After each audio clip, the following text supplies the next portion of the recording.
আসসালামু আলাইকুম। পুরোদমেই চলছে ইসরায়েল ফিলিস্তিন সংঘাত। সর্বশেষ আন্তর্জাতিক সংবাদে স্বাগত। শুরুতেই শিরোনাম।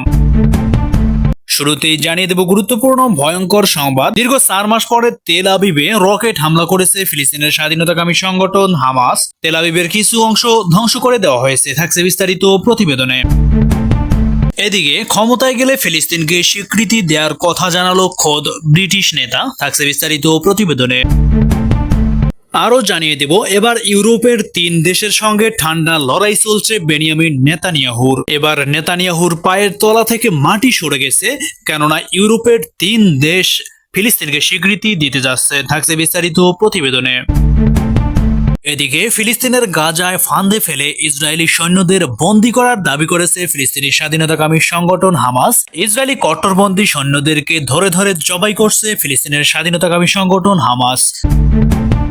সবশেষে দেখবেন ফিলিস্তিনের স্বাধীনতাকামী সংগঠন হামাসের অতর্কিত হামলায় রাফা থেকে পিছু হটেছে ইসরায়েলি সেনাবাহিনী। এতক্ষণ শুনছিলেন শিরোনাম, এবার বিস্তারিত। প্রায় 4 মাস পরে ইসরায়েলের বাণিজ্য কেন্দ্র তেল আবিবে রকেট হামলা চালিয়েছে ফিলিস্তিনের গাজা উপত্যকার শাসক গোষ্ঠী হামাস।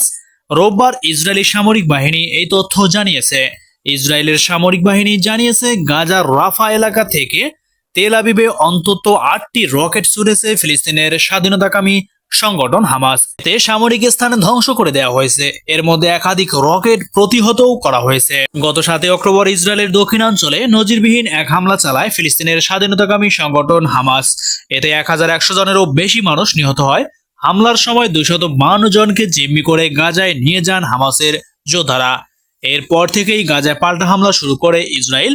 7 মাসের বেশি সময় ধরে ইসরায়েলি বাহিনীর তৎপর হামলায় গাজায় অন্তত 35,984 জন ফিলিস্তিনি নিহত হয়েছেন। এদিকে যুক্তরাজ্যের আসন্ন সাধারণ নির্বাচনে জিতে ক্ষমতায় গেলে ফিলিস্তিনকে স্বাধীন রাষ্ট্র হিসেবে স্বীকৃতি দেওয়ার কথা জানিয়েছেন ব্রিটিশ বিরোধী দলীয় নেতা কিয়ার স্টারমার। 24 মে বিবিসির কাছে তিনি এই কথা বলেছেন।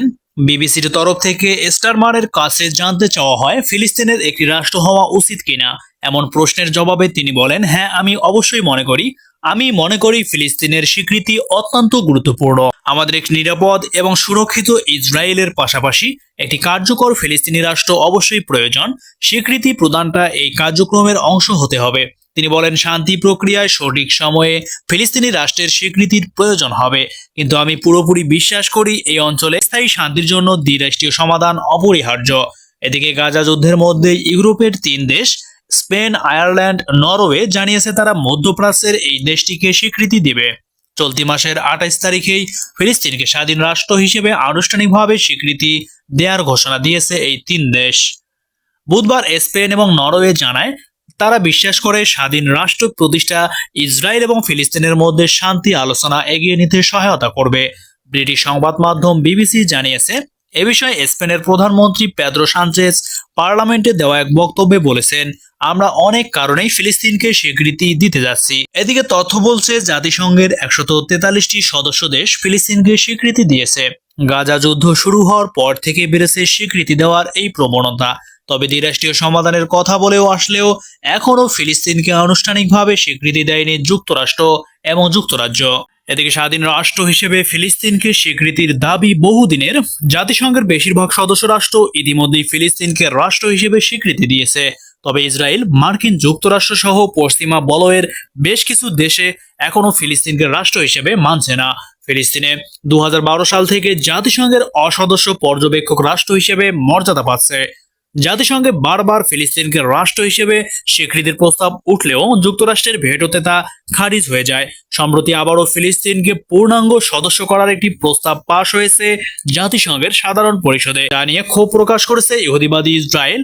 এর মাঝে ইহুদি দেশটির সঙ্গে সংঘাত বাড়িয়ে ফিলিস্তিনকে রাষ্ট্র হিসেবে স্বীকৃতি দেওয়ার ঘোষণা করেছে পশ্চিমা বলয়ের দেশ স্পেন, নরওয়ে এবং আয়ারল্যান্ড। আর এতে ক্ষিপ্ত হয়ে এই 3 দেশ থেকে ইসরায়েলের রাষ্ট্রদূতদের প্রত্যাহার করেছে নেতানিয়াহু। ক্ষোভ প্রকাশ করে ইসরায়েলের প্রধানমন্ত্রী বেঞ্জামিন নেতানিয়াহু বলেছেন, ফিলিস্তিনকে রাষ্ট্রের মর্যাদা দেওয়া মানে সন্ত্রাসবাদকে পুরস্কৃত করা।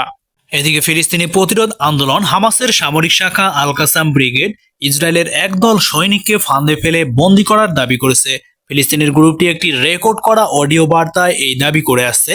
গাজায় ইসরায়েলি সেনাবাহিনীর অভিযানের সময় তাদের বন্দী করা হয় বলে জানানো হয়েছে। কাসাম ব্রিগেডের মুখপাত্র আবু উবাইদা অবশ্য কতজন ইসরায়েলি সৈন্যকে বন্দী করা হয়েছে এবং কতজনকে হত্যা করা হয়েছে সে তথ্য দেয়নি, তবে জানিয়েছেন ওই ইসরায়েলি সৈন্যদলে যত সৈন্য ছিল তারা সবাই হয় নিহত অথবা আহত অথবা বন্দী অবস্থায় রয়েছে।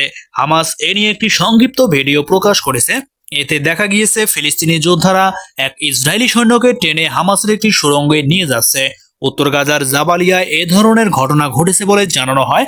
এখানে আগে থেকেই ইসরায়েলি সৈন্যরা প্রবল প্রতিরোধের মুখে পড়েছিল। ইসরায়েলি সেনাবাহিনী অবশ্য হামাস যোদ্ধাদের হাতে তাদের সৈন্য আটক হওয়ার দাবি অস্বীকার করেছে। ইসরায়েলি সেনাবাহিনী এক্স পোস্টে জানিয়েছে, ইসরায়েলি সেনাবাহিনী স্পষ্ট করেছে যে তাদের কোনো সৈন্য অপহরণ বা দুর্ঘটনার শিকার হয়নি। এদিকে ফাইটিং কম্পাউন্ড ব্যবহার করে তীব্র লড়াই শুরু করেছে ফিলিস্তিনের স্বাধীনতাকামী সংগঠন হামাস। অতর্কিত হামলা করছে হামাস এবং ধরে ধরে ইসরায়েলি সৈন্যদেরকে একের পর এক হত্যা করে যাচ্ছে। গাজার ফিলিস্তিনি যোদ্ধারা উত্তরাঞ্চলের জামালিয়া উদ্বাস্তু শিবিরে ফাইটিং কম্পাউন্ড প্রতিষ্ঠা করে। এর ফলে তারা ইসরায়েলি বাহিনীর বিরুদ্ধে যুদ্ধে বিভিন্ন ভবনের মধ্য দিয়ে দ্রুত এবং নিরাপদে চলাচল করতে পারছে। এতে করে আগের মতো তাদেরকে রাস্তায় দেখা যাচ্ছে না, আর রাস্তায় তাদের দেখা মাত্র ইসরায়েলি হামলার যে শিকার হতো তা থেকেও রক্ষা পাচ্ছে। যুদ্ধ পর্যবেক্ষকরা এ তথ্য নিশ্চিত করেছেন। এদিকে জাতিসংঘের শীর্ষ আদালত আইসিজের রায়ের পর ইসরায়েলি সেনাবাহিনী গাজার রাফা থেকে পিছু হটেছে বলে স্থানীয় গণমাধ্যম দাবি করেছে। রোববার মধ্যপ্রাচ্য ভিত্তিক সংবাদ মাধ্যম আনাদোলু নিউজ এজেন্সির বরাত দিয়ে তথ্য জানিয়েছে। আনাদোলু এজেন্সি বলেছে, রোববার স্থানীয় গণমাধ্যমের খবরে বলা হয়, ইসরায়েলি সেনাবাহিনী দক্ষিণ গাজা উপত্যকার রাফা থেকে তাদের বাহিনীকে পিছিয়ে দিয়েছে, কেননা ফিলিস্তিনের স্বাধীনতাকামী সংগঠন হামাস অতর্কিত হামলা করেছে। এতে বলা হয়, ইয়দিয়ত অহরনত পত্রিকা দাবি করেছে যে ইসরায়েলি সেনাবাহিনী রাফা শহর থেকে তাদের গিভাতি ব্রিগেড প্রত্যাহার করেছে। এর আগে শুক্রবার আইসিজি ইসরায়েলকে রাফাতে তার সামরিক অভিযান বন্ধ করার জন্য নির্দেশ দিয়েছিল। একই সাথে রাফা ক্রসিং খুলে দেওয়ার এবং আন্তর্জাতিক ফ্যাক্ট ফাইন্ডিং মিশনে প্রবেশের অনুমতি দেওয়ার নির্দেশ দিয়েছে সংগঠনটি। সংবাদপত্রটি বলেছে, ইসরায়েলকে রাফা ক্রসিং খুলতে হবে বলে আইসিজে রায়ের পর সেনাবাহিনী শহরের পূর্বে তাদের বাহিনী কমিয়েছে। এদিকে ইসরায়েলি সেনাবাহিনীর পক্ষ থেকে দাবির কোনো নিশ্চয়তা পাওয়া যায়নি বলেও প্রতিবেদনে জানানো হয়। জানা গেছে, রাফাতে ইতিমধ্যে ইসরায়েলি সেনাবাহিনীর 4টি কমব্যাট ব্রিগেড অবস্থান করেছে। তারা জাতিসংঘ নিরাপত্তা পরিষদের গাজা উপত্যকায় অবিলম্বে যুদ্ধবিরতির প্রস্তাব সত্ত্বেও নৃশংস আক্রমণ অব্যাহত রেখেছে। এদিকে গাজায় গত 7 অক্টোবর থেকে ইসরায়েলি হামলায় অন্তত 35,984 জন ফিলিস্তিনি নিহত হয়। এছাড়া আরও 80,643 জন আহত হয়েছেন। নানা ধ্বংসস্তূপের নিচে নিখোঁজ রয়েছেন আরো অনেকে। হতাহতদের মাঝে অধিকাংশই নারী এবং শিশু। প্রিয় দর্শক, এই ছিল আজকের সর্বশেষ সংবাদ।